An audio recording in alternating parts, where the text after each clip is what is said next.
तुम मालवा के होने वाले उत्तराधिकारी हो। दूसरों पर उंगली उठाने से पहले तुम खुद को जिम्मेदार बनाओ मालेराव।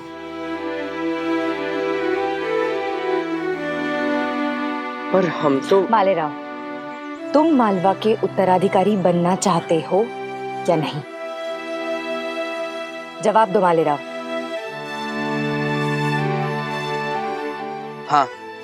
तो फिर ठीक है, अभी से तुम मेरे सीखने वाले योद्धा हो और मैं एक सरदार हूं, ना कि तुम्हारी आई साहब। समझे तुम?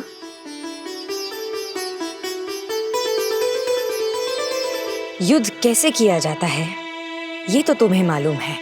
युद्ध को कैसे जीता जाता है ये तुम्हें सीखना पड़ेगा। जिस तरह मेरी नजर हर तरफ होती है, उसी तरह तुम्हारी नजर भी हर तरफ होनी चाहिए।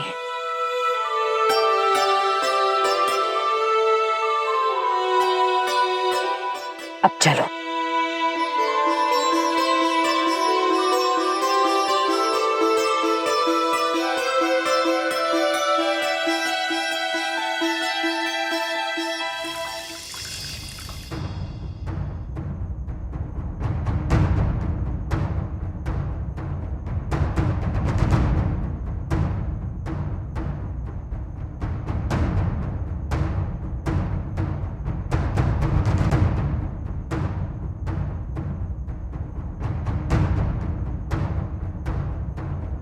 रानी साहब।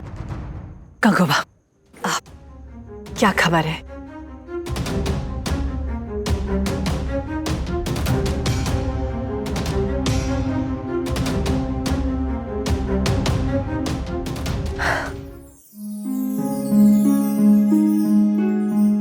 ये तो खुशखबरी है गंगूबा। इसका मतलब उन्होंने हमारा निमंत्रण स्वीकार कर लिया। जी रानी साहब। गंगूबा, इस सहयोग के लिए हम हमेशा आभारी रहेंगे। उसमें आभार किस बात का रानी साहब? मेरी संपूर्ण निष्ठा मालवा के प्रति, इस वाड़े के प्रति, इस घराने के प्रति समर्पित है। इसके लिए जो भी कुछ करना पड़े मैं हमेशा करने के लिए तत्पर हूं, प्रस्तुत हूं।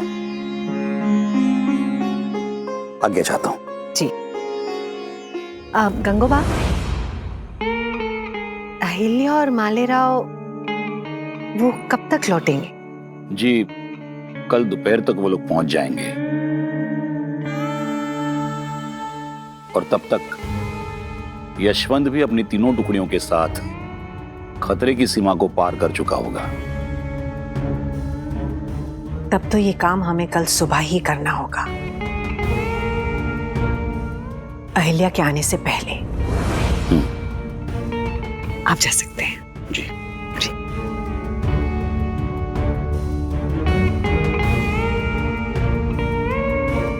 माफ करना अहिल्या, हम जानते हैं कि तुम्हें ये अच्छा नहीं लगेगा, लेकिन इसके बावजूद भी हमें ये करना ही होगा, क्योंकि इसके अलावा हमारे पास और कोई रास्ता ही नहीं है।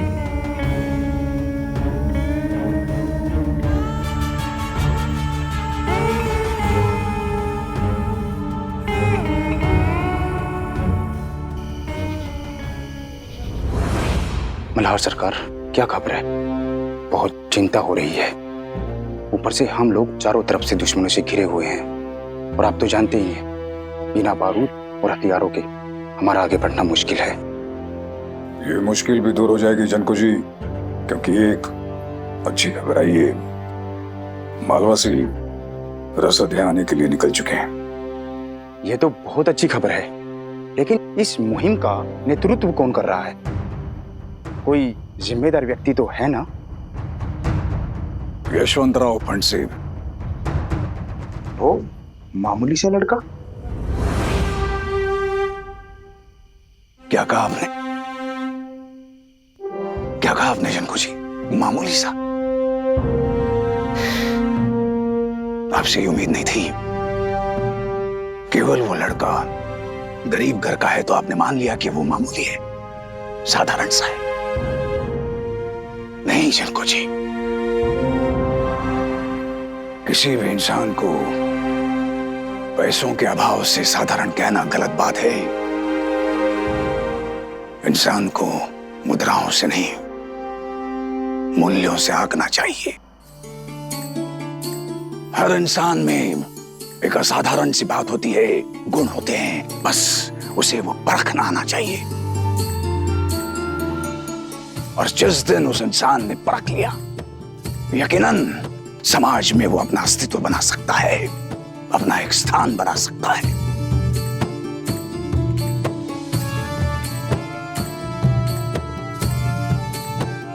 और ऐसे ही गुण अहिल्या ने यशवंतराव में देखे होंगे। ये बात हम दावे के साथ कह सकते हैं। अहिल्या को यशवंतराव पर पूर्ण विश्वास है और हमें अहिल्या पर। इसीलिए वो लड़का मामूली नहीं हो सकता। समझ गए आप? क्षमा चाहते हैं मल्हार सरकार। और रही बात रसद की, तो देख लीजिएगा, कल शाम तक हम तक पहुंच जाएगी। बस एक बार रसद यहाँ आ जाए, उसके बाद हमें जीतने से कोई नहीं रोक सकता। शिव शंभु ऐसा ही करें। चलिए सोते हैं, रात बहुत हो गई है। आप अपने कक्ष में जाकर आराम कीजिए। जी सरकार। आओ, बोलो, क्या बात है? सरकार, छोटी रानी की जान को खतरा है।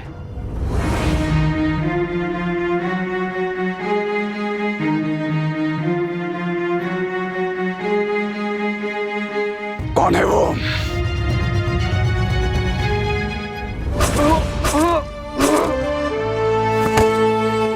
नजीर नाम है हमारा। पीठ में खंजर भोंकने में महारत हासिल है हमें। धोखा हमारी फितरत भी है और आदत भी।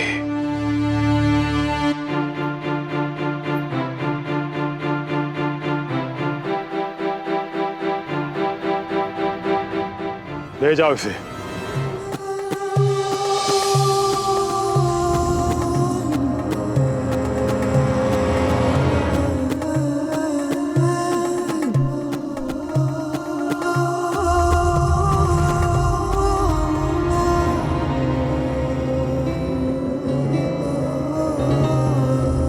लेकिन तुम्हारी फितरत और आदत दोनों सही नहीं लग रही हमें, क्योंकि वो तो तुम्हारा मुखबिर था नसीब। अहिल्या और मल्हार राव की सारी खबरें लाकर इसी ने दी थी, तो फिर इसे ही? हाँ, और था तो ये मराठा ही ना जनाब। और फिर उसका काम खत्म हो गया था, तो मैंने उसका खात्मा कर दिया। जनाब, हमें खबर मिली है बारूद की एक बड़ी खेप मल्हार के पास पानीपत पहुंच रही है, लेकिन अब तो उसके पास पहुंचेगी नहीं। और अगर किस्मत ने साथ दिया तो मालवा की रानी अहिल्याबाई और उसके चहेते बेटे मालेराव की ये आखिरी यात्रा होगी।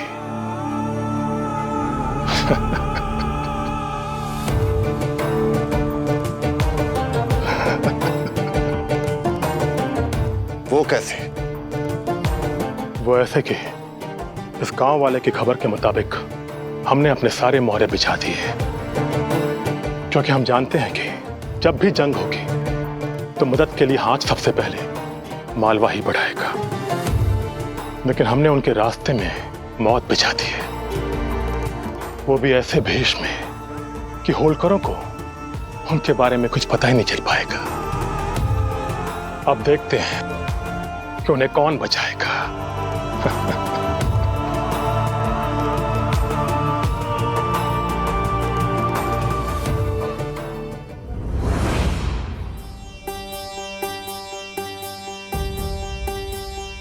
रुको,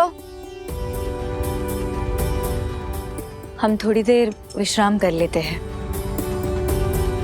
भगवान की स्तुति सुनकर मन भी प्रसन्न हो जाएगा और हम सबका खाना पीना भी हो जाएगा।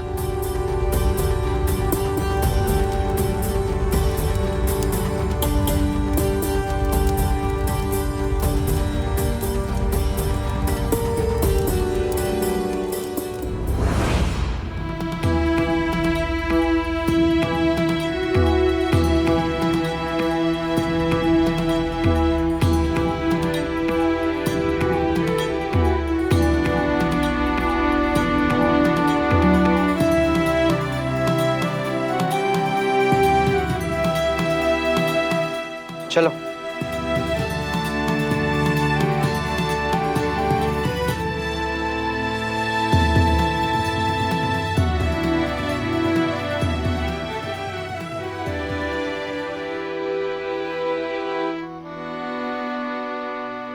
सुनो, हमारे सैनिकों के लिए भोजन की व्यवस्था करनी है। जी हाँ, बिल्कुल। ये पूजा का प्रसाद है, आपके भोजन की व्यवस्था इधर करवा देता हूँ। जी शुक्रिया।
बोलो माता रानी की।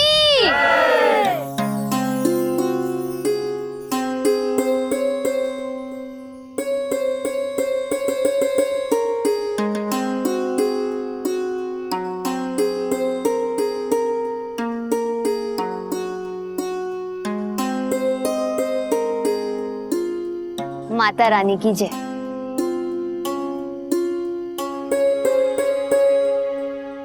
जय माता रानी की जय।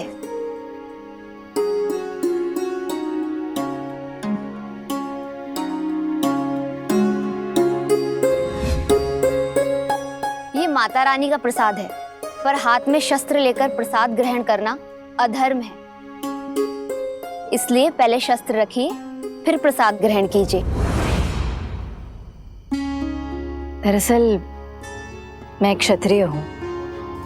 मानव जाति के हित के लिए शस्त्रों का इस्तेमाल करना मेरा धर्म है, और मुझे पूरा विश्वास है कि माता रानी को भी इससे कोई आपत्ति नहीं होगी।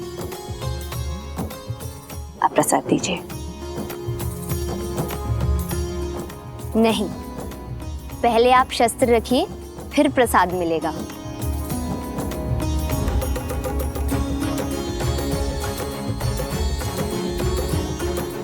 कोई बात नहीं, मेरा इस प्रसाद को दूर से ही नमन है।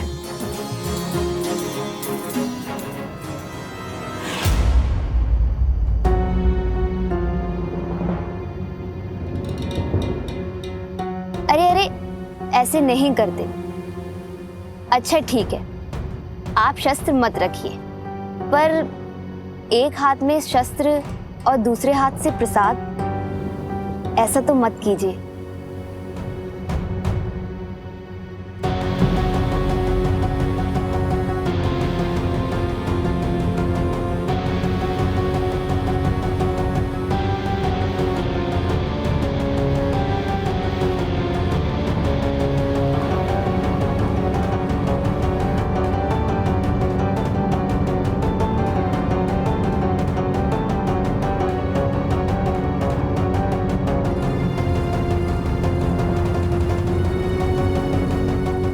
माता रानी की जय।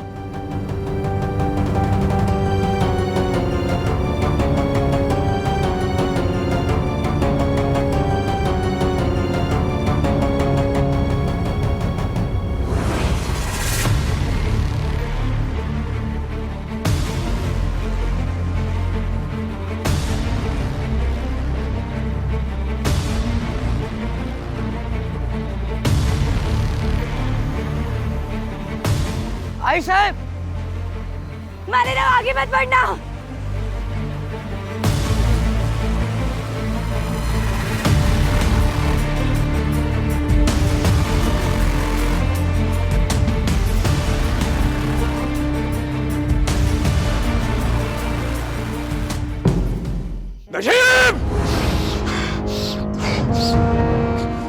सरकार, शांत हो जाइए सरकार। आपको अपना आपा नहीं खोना चाहिए। हमें धीरज से काम लेना चाहिए ताकि हम इस मुसीबत से उबर सकें।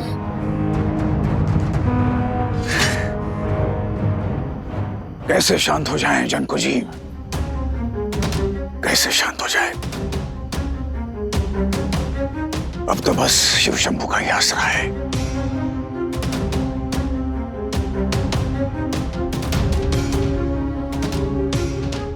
हे शिव शंभू, हे महाकाल, हम अपने बेटे को खो ही चुके हैं, अब बहू और पोते को नहीं खोना चाहते। रक्षा कीजिए, उनकी रक्षा कीजिए, उनकी रक्षा कीजिए प्रभु, उनकी रक्षा कीजिए।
हुक्म की तामील।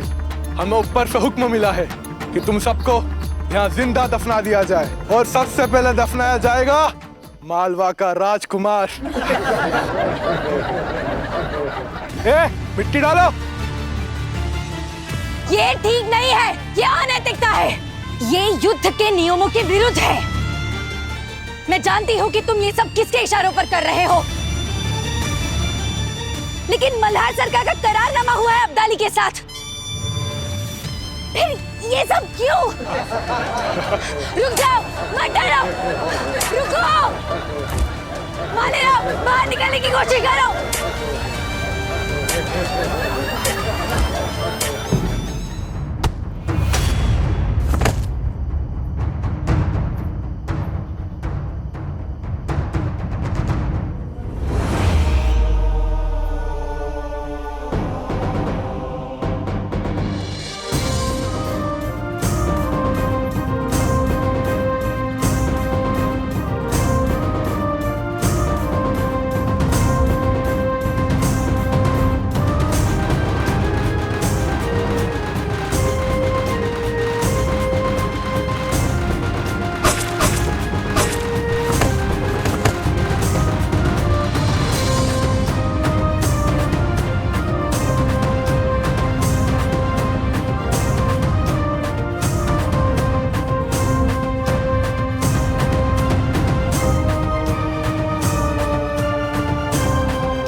हाथ दीजिए राजकुमार।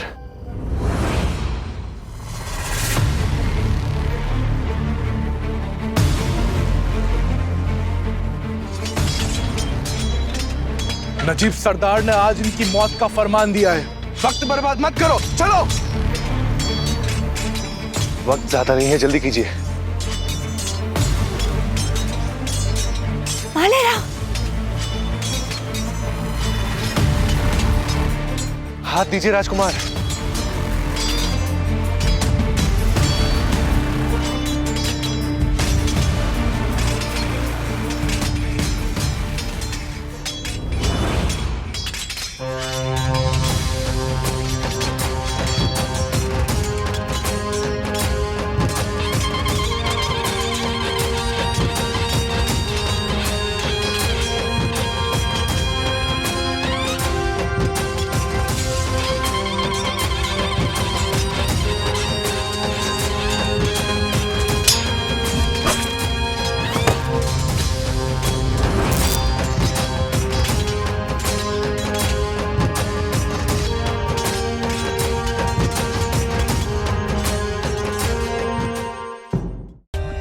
For more updates, subscribe to our channel, click the show links and enjoy watching the videos.